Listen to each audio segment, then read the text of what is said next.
Okay, so welcome back.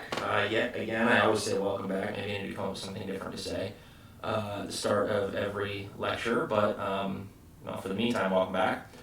So this time what we're going to do is we're going to talk about shocks to the neoclassical growth and or what's also referred to as the neoclassical business cycle model. This is a lecture that is for both my intermediate macro and my money and banking courses that I am teaching right now, since we've actually sort of, at least at this point, converged to the same lecture material. So we're going to talk about the sources of shocks to this model, because there is that AT term that shows up, but it can technically, well, not can technically, it does technically show up twice. It shows up as far as AT in the production function, and it shows up as AT plus 1 in the Euler equation. So when we're looking at the general equilibrium conditions, there are two different types of shocks to AT that we need to be considering. So without further ado, we will get started with that once I can find an adequate marker that I just had. Where is this damn thing?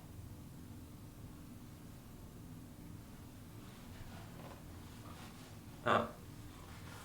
I know where it is. It's here.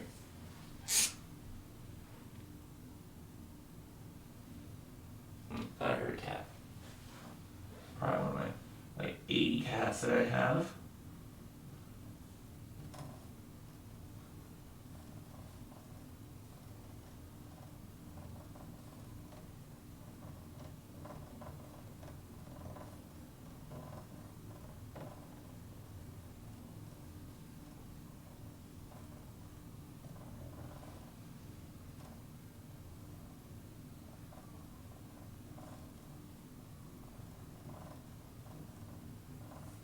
So I want to write out all of my equilibrium conditions.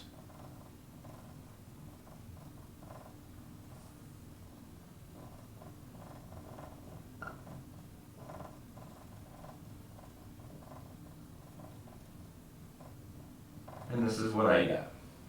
Now there was that other condition that explained the stochastic process for AT, but I'm not too focused on stochastics in this course. So we're just going to kind of like hand wave that thing away, so we're not going to worry too much about that. Instead, what we're going to do is we are going to look at where these shocks originate and how the source of these shocks can affect what type of shock it actually is. Right? So we're looking at shocks to A.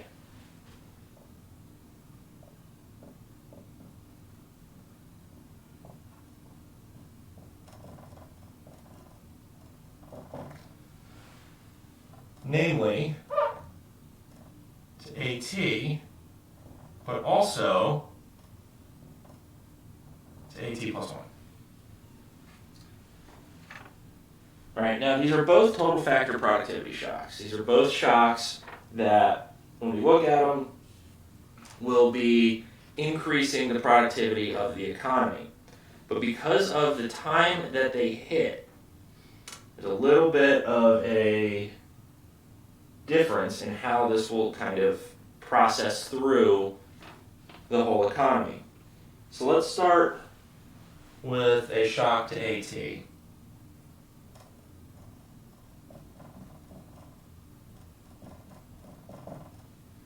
Now we need to ask ourselves, if we're looking at a shock, the first question that we have to ask ourselves is, what equation does it show up in?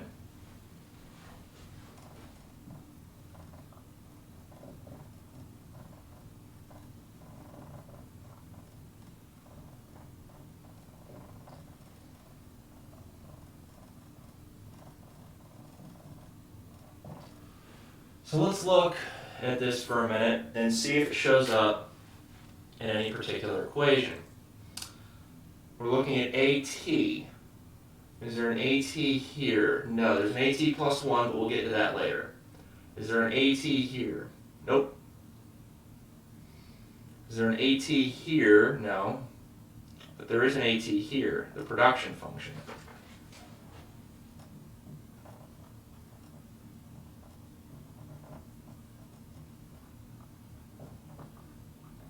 So it shows up in the production function. So if it shows up in the production function, what's going to happen?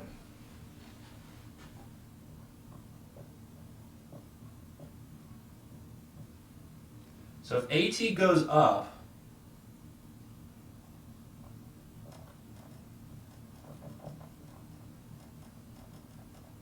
production increases. Income increases.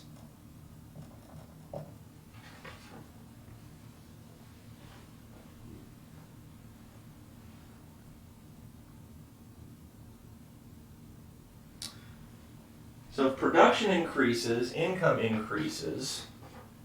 If income increases, it's going to imply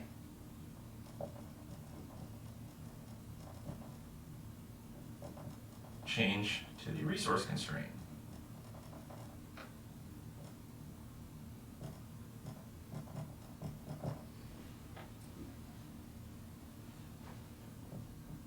Because if Y increases by this resource constraint,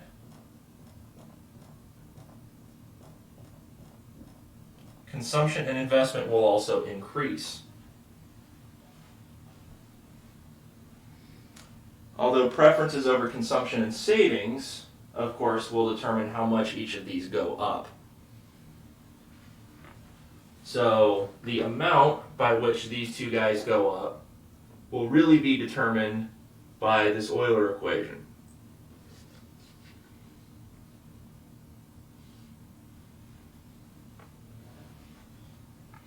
So if CT increases and IT increases, let's just say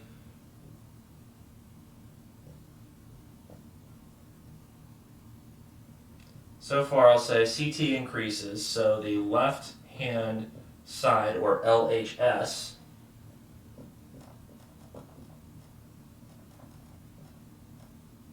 of Euler, actually, won't increase, it will decrease. Why will it decrease? Because this is the marginal utility of consumption. If we increase more, if we consume more, the marginal utility of consumption will fall. So the left-hand side of Euler will fall. Well, that kind of gives us a bit of a problem, because that would imply that falls is now less than beta times alpha times A times K.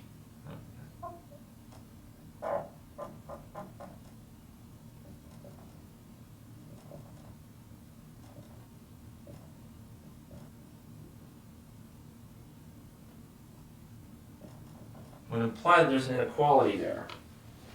That's not very good for us. Right, because, well, we have to have equality maintained in all of these in order to have equilibrium. So is there anything else that would change? Well, yes, fortunately there is. Remember, investment goes up.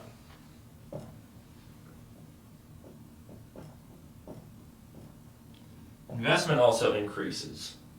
And if investment increases,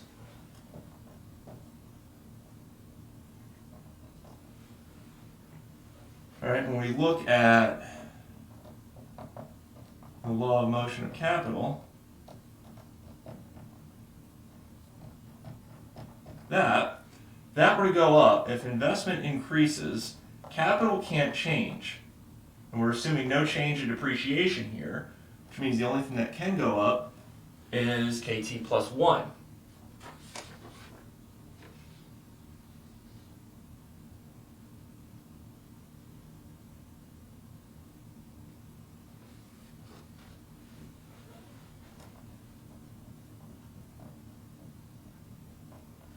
So if KT plus 1 were to increase, what's going to happen in this Euler equation? Well, what's going to happen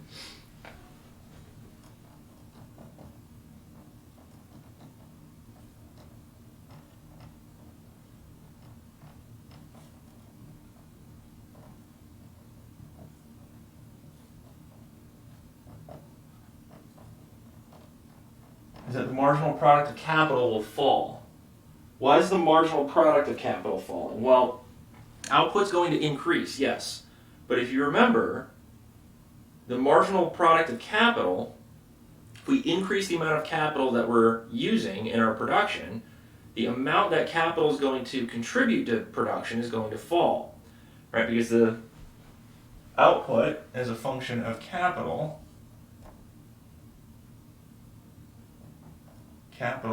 output. Remember, it's kind of doing this. So if we go from here to here, our marginal products are going to fall. So if the marginal product of capital falls, it does so, at least in terms of if we're increasing the capital stock, it's doing so because, well, the capital stock has increased. So the marginal product of capital will fall. So if the marginal product of capital falls, then we can go back to equality over here. But remember, production today increases, production tomorrow increases.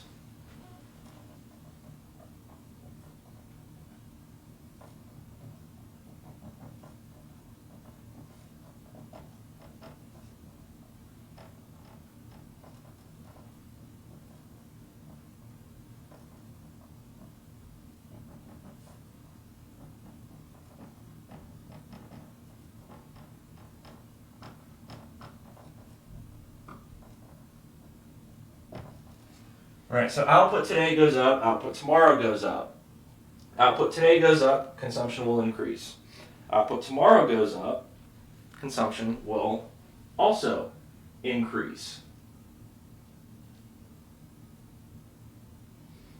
Okay, so the marginal product of capital will fall, and in conjunction, the marginal utility of consumption will also fall.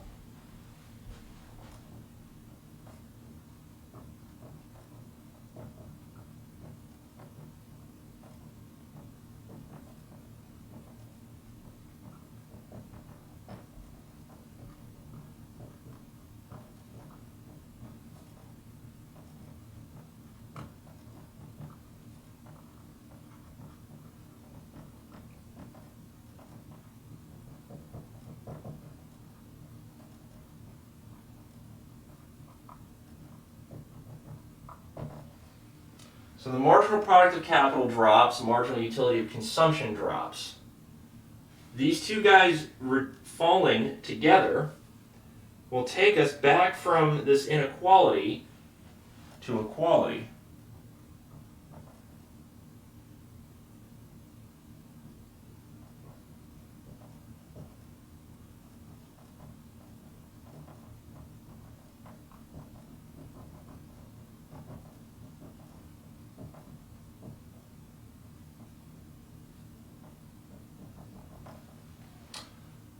So what we get is this guy drops because we consume more. If we consume more, 1 over how much we consume will fall. If we produce more, the marginal product of that input of capital will fall, but we'll be consuming more as well. So the marginal product of consumption will fall. So doing this will bring us back to equality.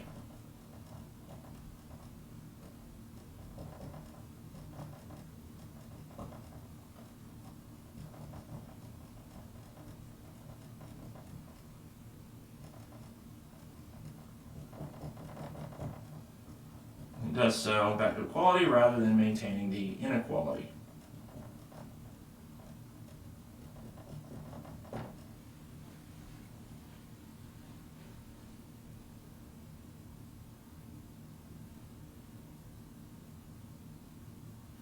So if we want to summarize what happens here, there's an increase to AT. What that implies is that output goes up, investment goes up, meaning the future capital stock goes up. Consumption today increases. Consumption tomorrow increases.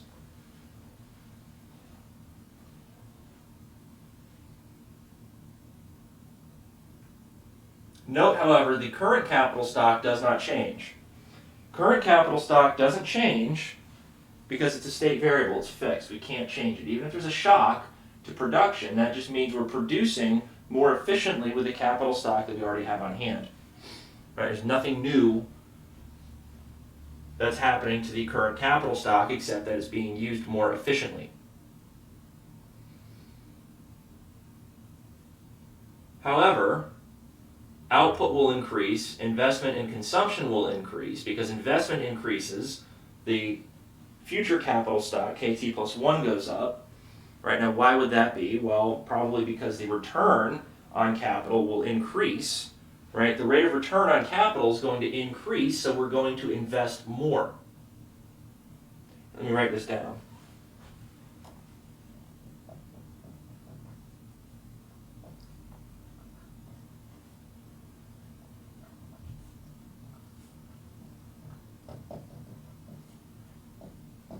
The return on capital increased.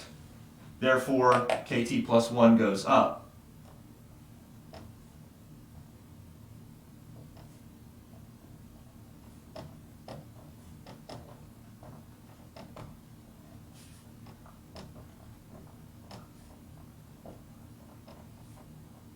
We're going to invest more because there's a higher return on capital.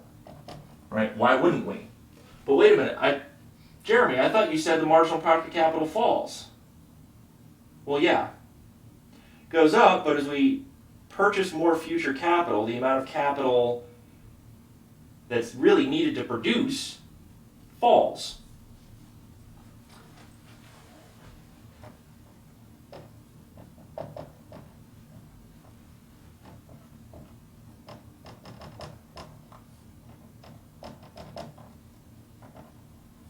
So we keep investing until we reach equality in the Euler equation.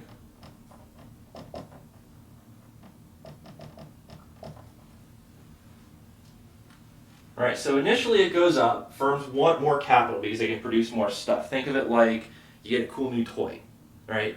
What's an example I can use? I have an idea.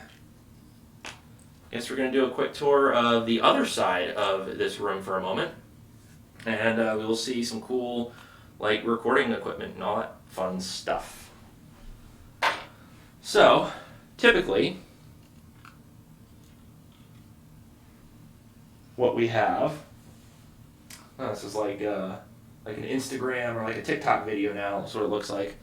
All right, typically, like, when we do recording stuff, we have, at least for guitars, we generally use like these really big, gigantic tube amplifiers that, they're great, don't get me wrong, I love them. The sound of a tube amplifier can never, under any circumstance, really be truly 100% replicated. We can get close. More on that in a second. So this, right, these three things, zoom in just a little bit here, right, this, and this are three different tube amps. Now really, the top and the bottom one are the same. I just did a couple of minor modifications to the top one, make it look a little bit cooler and also make it sound a little bit better. But they're about the same. Right, now they're great, but they're heavy, they're expensive. Each one of these guys is somewhere in the neighborhood of like $1,000. That gets pricey fast. But they're also loud. And I live in an apartment. And in order to get these guys to sound really, really, really good, you have to crank them really, really, really loud. Well, here's a speaker cabinet. There's 4 12-inch speakers inside that guy. Imagine cranking that up to where you get 4 12-inch speakers blasting out at really high volume levels. People upstairs are going to get mad. People downstairs are going to get mad. And, I'm sure anybody walking by, like outside the window there, probably also going to get pretty mad. Now, Oh, by the way, here's some guitars. So here's a Jackson Rhodes. It was made in Japan. It's 24 fret Jackson Rhodes. For those of you who are familiar with Ozzy Osbourne, if you know the song Crazy Train, the guy that played guitar on that song is named Randy Rhodes.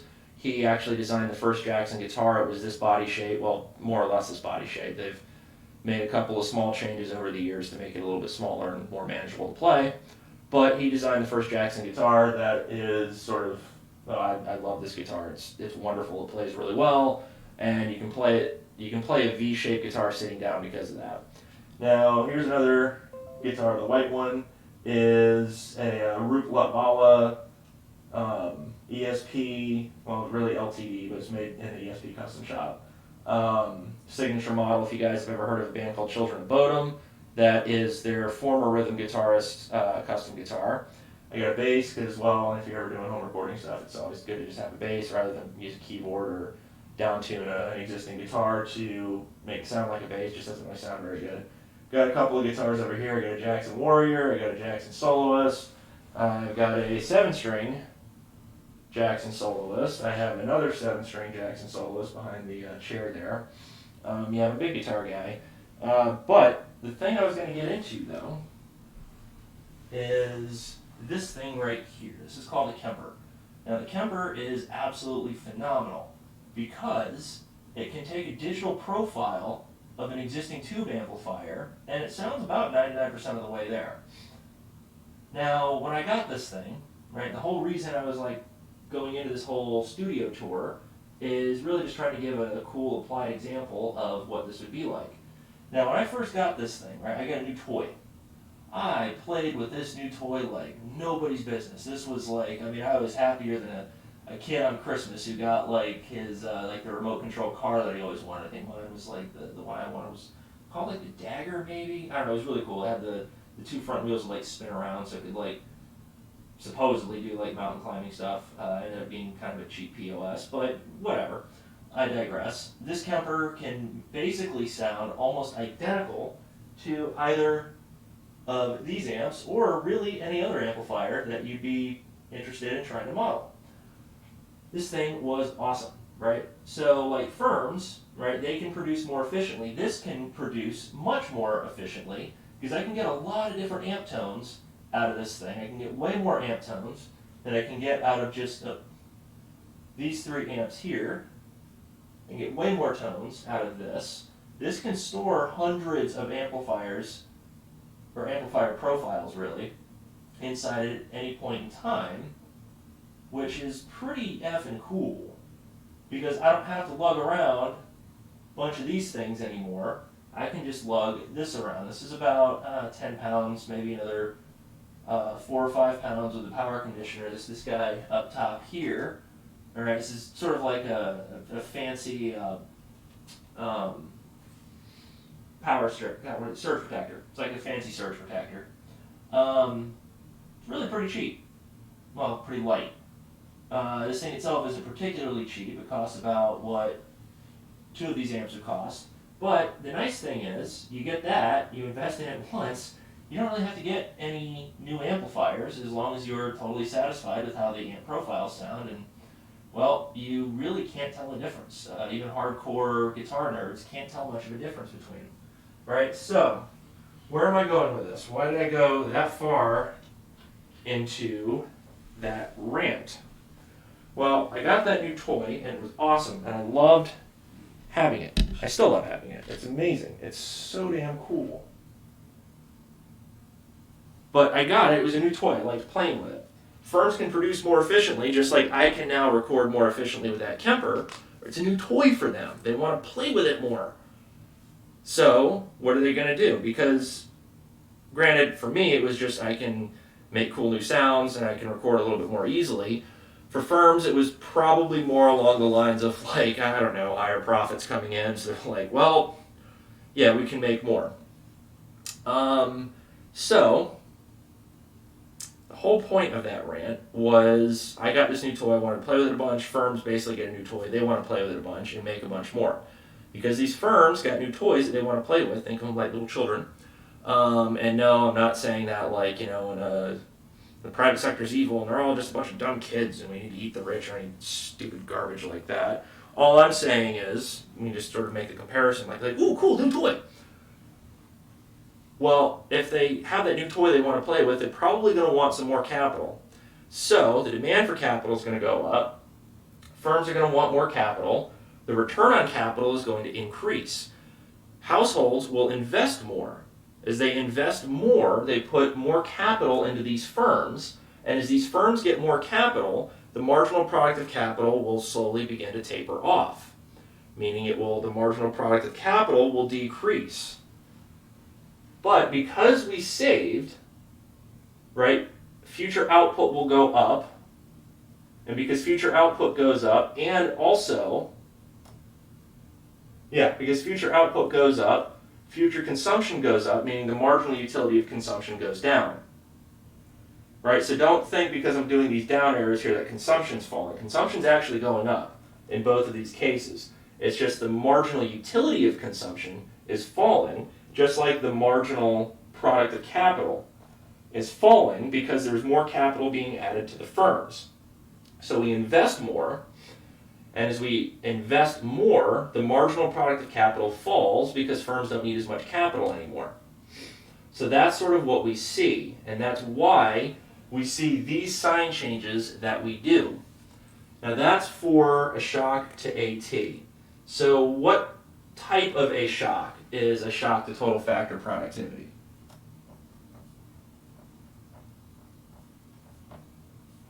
Some of you may have already figured this out. I'm sure most of you have already figured this out. So I'm explaining this. It's a supply shock. Why is it a supply shock? It's a supply shock because it originates in the production function.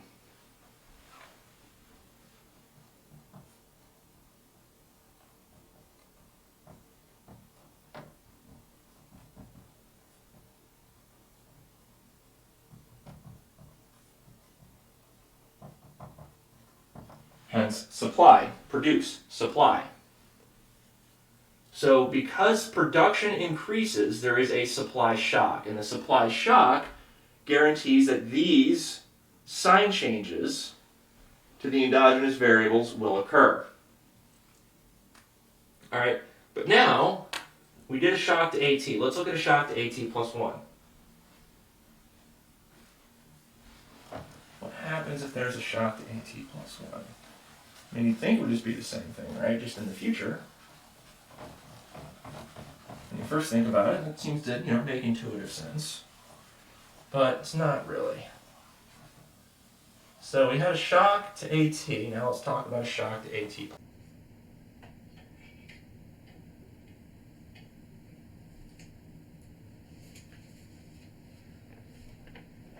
Okay, so the little cut that you saw is totally not because I made some huge mistake and had to go back and fix it, as evidenced by, the minor wardrobe change. I'm wearing sweatpants instead of blue jeans now, but haha, you can't tell. Anyways, so we talked about the shock to AT. Let's talk about the shock to A sub t plus 1. So the shock to AT was a total factor product. Well, they're both total factor productivity shocks. But the shock to AT, meaning the shock to production today, is a supply shock. The shock to production tomorrow, A sub t plus 1, on the other hand, is a demand shock. So let's talk about what happens when there is a shock to AT plus 1. Now, we want to see what equation the shock to AT plus 1 shows up in.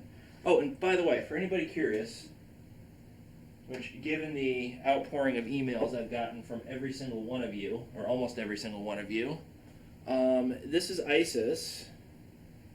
She is doing so incredibly well. She's about to complete her second week of treatment now on this drug. It's like GS 441-528 or something like that. It's essentially remdesivir. As you can tell, she's a feisty little one. Cat Snake, say hi. Oh, my dad. I love Dad. Dad. FIP sucks, but Dad's making it better. I love you, Dad. She's awesome. I love her so much. I love you, baby. I love you. Anyways, so moving on. We have the shock to AT plus 1. Now we want to see which equation it shows up in. No, no, no, yes, because it's right there. So we got the shock to AT plus 1. Osiris, you better get off that desk right now, bud. Off, get off. God damn cats.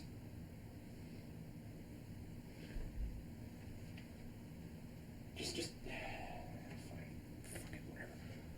Screw it, I didn't say F it. Screw it. I don't know how to blip that out in post, so just pretend I didn't say a bad word. Anyways, it shows up in the Euler equation right here. It shows up in the marginal product of capital. Right, so what I'll first say is it's a demand shock. We can tell it's a demand shock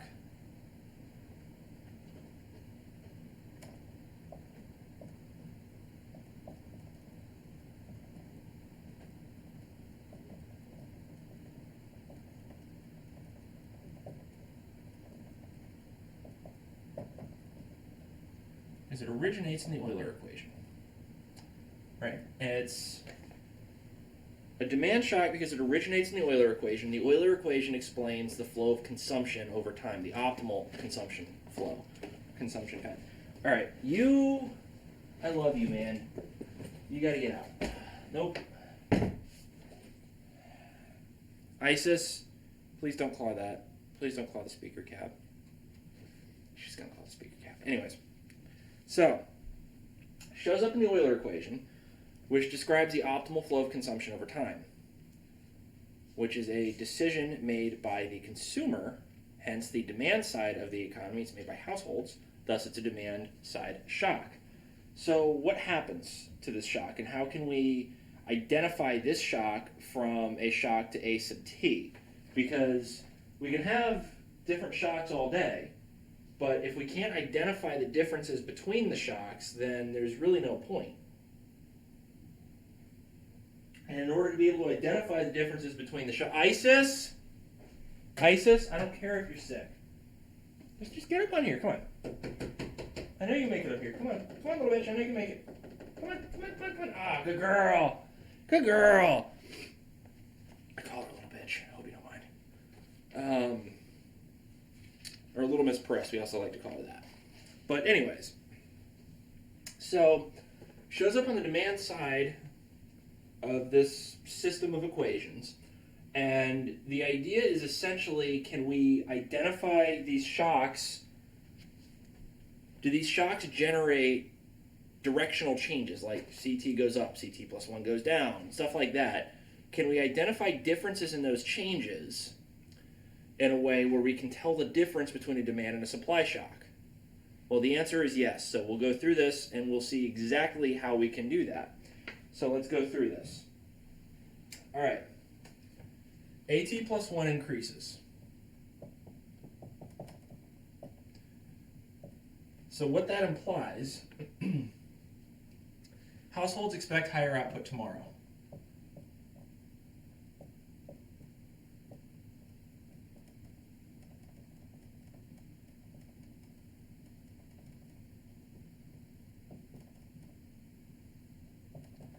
So they expect higher future output. Call it YT plus 1.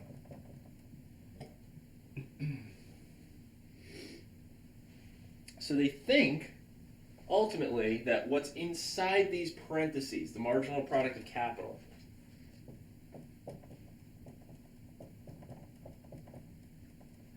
so I'll do MP with a little k subscript for marginal product of capital.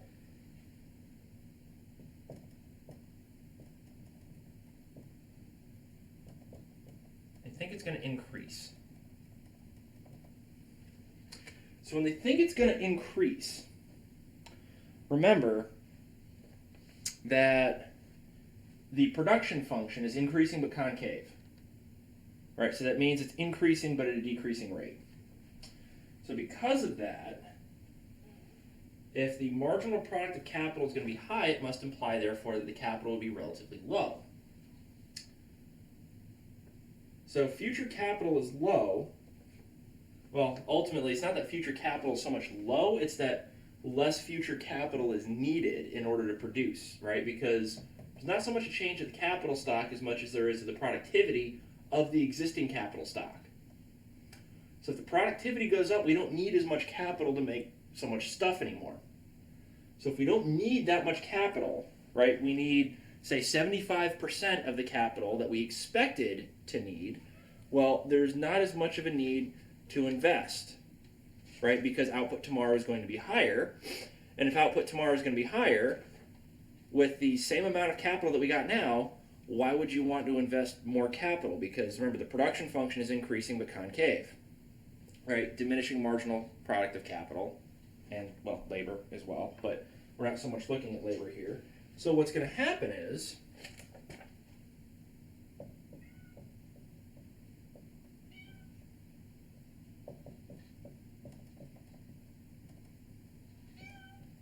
Osiris.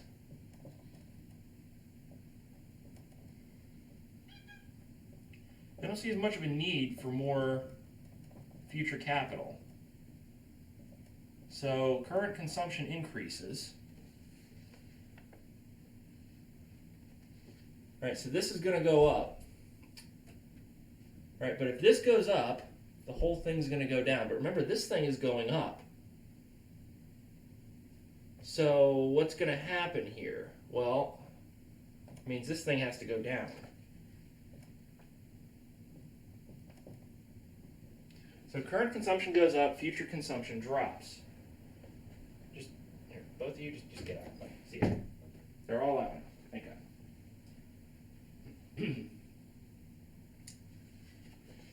But, in addition, current consumption goes up, right? CT rises.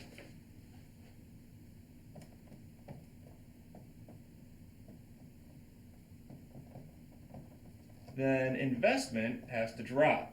Investment today drops. If investment today drops, that implies future capital drops. So KT plus 1 drops. So AT plus 1 increases. CT increases, CT plus 1 drops.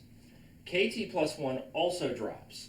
KT plus 1 drops because we don't think that we need the same amount of capital to produce the stuff that we've got now. Right, so let me think of an example. Let's say today we got a horse and buggy, and we know tomorrow that the internal combustion engine will be invented, and we can start driving around in cars instead. Well, actually, probably not a very good example. Better example, let me think. Back to the guitar amplifier stuff, because I gave you a little tour of my studio. Let's say before the Kemper, that cool little digital thing that I have, came out, like right before it comes out, we know it's going to come out soon, right? So we're anticipating an increase in total factor productivity in, I guess, music recording or music touring or whatever, right? And we're still using tube amplifiers. Well, when we're using tube amplifiers, we have to replace the tubes in them quite frequently. Well, actually, here, let me show you what the amplifier tubes look like. Let's see if I can get this thing to turn on. Okay, good. It will turn on. So, I am going to kill some lights so that we can kind of see what's going on here. I hope you can see this.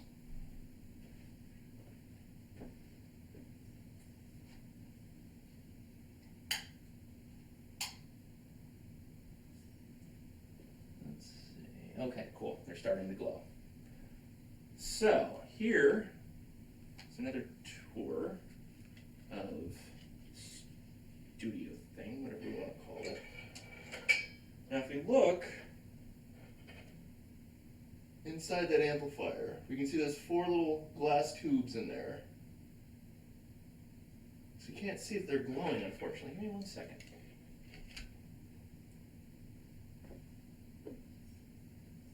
Kill the last light. Okay.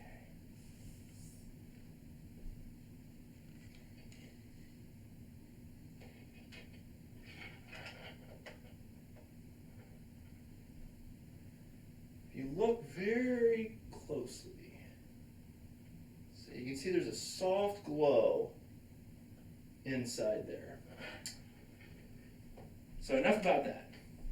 Why did I go on a tangent about that? Well, I went on a tangent about that because those little guys are pretty expensive. Each of those tubes, you're not getting them like wholesale. They're expensive. I'll just leave it at that. I would say to retube an entire amplifier, you're spending about $200. Well, that's not exactly very good. That doesn't make me very happy. So every single period that I am, let's say I'm going out on tour, right? Every single period that I'm touring, I have to set aside a couple of $100 every few months to be able to get new tubes. I don't really like that, but I find out that a Kemper, that cool little digital thing that I showed earlier, I find out that's going to be coming out soon. Well, I'm going to go, I'm not going to worry as much about getting those new power tubes for my tube amplifier anymore because I can just recreate that with a digital modeling amplifier instead. And I can run that. Well, in that case, I'm not going to be buying those tubes. I'm going to spend that on other stuff, right? So my investment is going to drop because I expect future output to be higher, right? So I'm not going to buy new tubes anymore. If I don't buy new tubes for that amplifier, KT plus 1 drops. So KT plus 1 drops.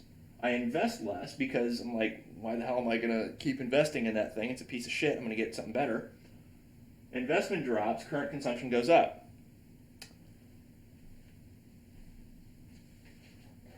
Therefore, we have a demand shock, right? But if investment does fall and future capital falls, we'll see a reduction in CT plus 1. So future consumption falls. So CT increases, CT plus 1 decreases.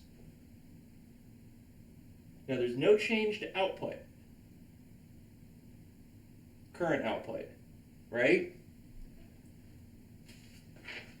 But there could be a change to future output. There may be, there may not be. So let's just sort of write all this stuff out. So if AT plus 1 increases, current consumption increases, current investment drops. KT plus 1 drops. Now, future output could go up. It may not. What do I mean by that? Well, what I mean is it depends on how much AT plus 1 goes up and how much KT plus 1 drops. So a lot of it will depend on preferences. So let's assume for a moment KT plus 1 drops, CT plus 1 drops. And I believe in this model, under this set of preferences, YT plus 1 will drop. There is no change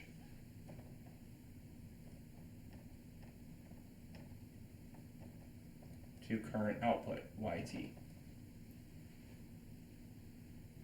Right, so really you can look at this and go, okay, what needs to happen inside the Euler equation in order to maintain equality? Because as soon as something changes in the Euler equation, we no longer have equality. What needs to change in order to maintain equality? Namely, what endogenous variables can change that will ensure equality within the Euler equation? And this would be what we see. Let's go back to what we saw under the supply shock. So that's the demand shock. This is the supply shock. I'll say if AT increases, CT goes up, IT goes up, KT plus 1 goes up, CT plus 1 increases, YT increases, YT plus 1 also increases.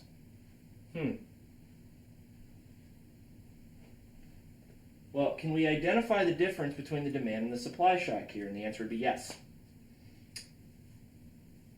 So this AT and this AT plus 1.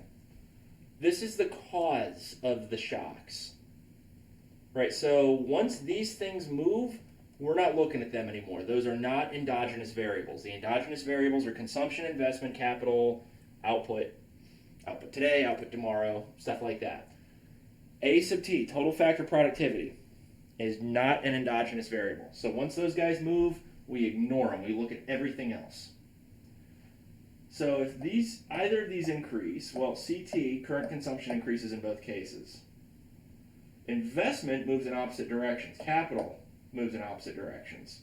Future consumption moves in opposite directions. Output today, well, it increases today, and the demand shock, there's no change to output today because there can't be.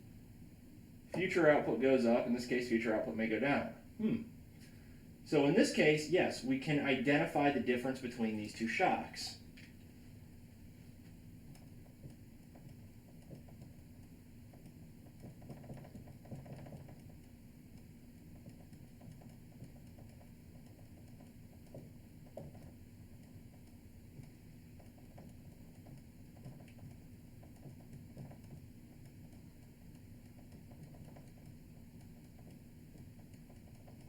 So we can identify the difference between demand and supply shocks in this model.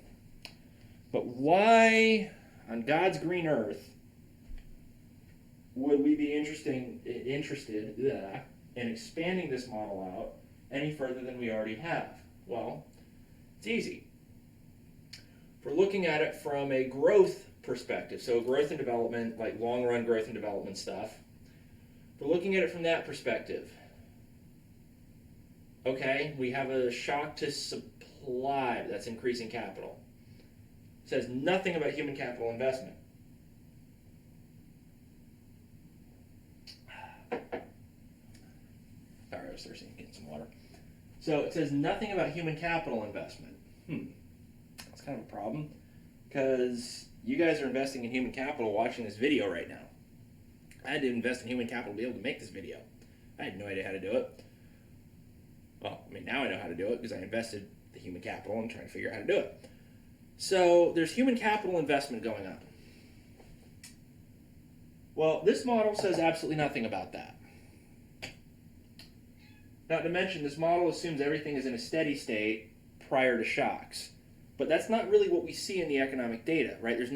This doesn't suggest a balanced growth path. This just suggests flat-out steady states. What if there is a balanced growth path? Well, this model fails to account for that. There's a problem.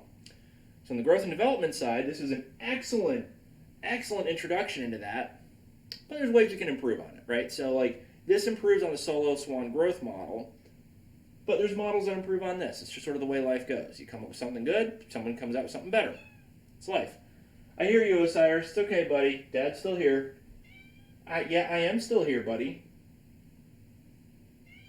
Yeah, I know. It's so sad. That door is closed. Help. It's the world's smallest violin playing a sad song just for that dumb cat. So, okay, it says that for the growth and development stuff. What about business cycles? What about prices? Does it say anything about prices? Well, there's no price in here. What does it say about interest rates? There's no interest rate in here. What does it say about money? Shit, there's no money in there. There's no inflation. There's no money. There's no interest rates. Well, sounds like the model's missing a lot of shit, huh? For business cycle stuff? I mean, can the economy go into a recession in this? The answer would be yes, but it'd be kind of hard to identify what's going on with a recession if we can really only look at these two shocks. Right? How do we know what exactly is going on with the recession, right? All this stuff is per capita, and it's real, right? So this is capital per person, this is consumption per person. So the labor stuff is sort of implicit in the model, but there's nothing really explicit for the labor to go like, okay, what's going to happen to the unemployment rate if there's an increase in, say, AT or AT plus 1, or a decrease, really, in AT or AT plus 1? What's going to happen then? What happens if there is a reduction in the labor force, right? So if we have a negative labor supply shock, what's going to happen? Well, this model can't tell us that. This model gives us the stepping stones to be able to answer that question, but without knowing how to solve this model, we have no idea how to solve the other stuff. We need that other stuff, but we need this first. So we covered this model to learn basically how to add other stuff into the model. Now, when we add other stuff into the model, what we do is we either add a few more variables into the objective function, or really, it could be both, it could just be one or the other. Well, take that back. We can sometimes add stuff into the objective function, but we always will make tweaks on the constraint. Osiris! Dude! No! No, sir! No, sir! You're...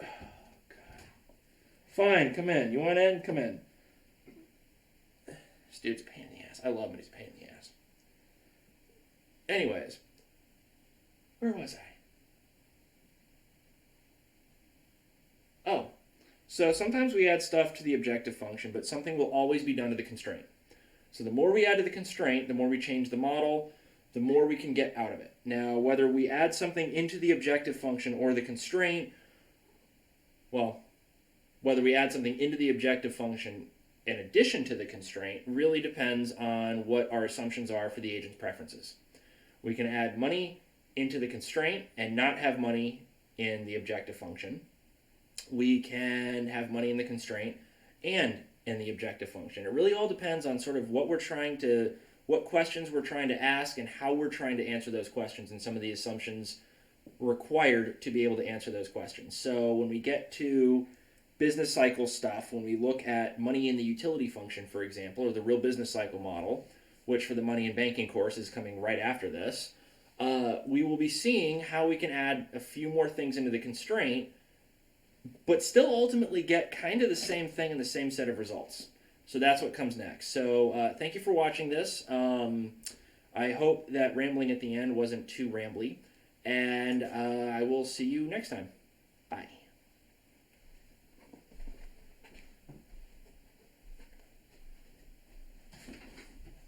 Will you stop messing with that?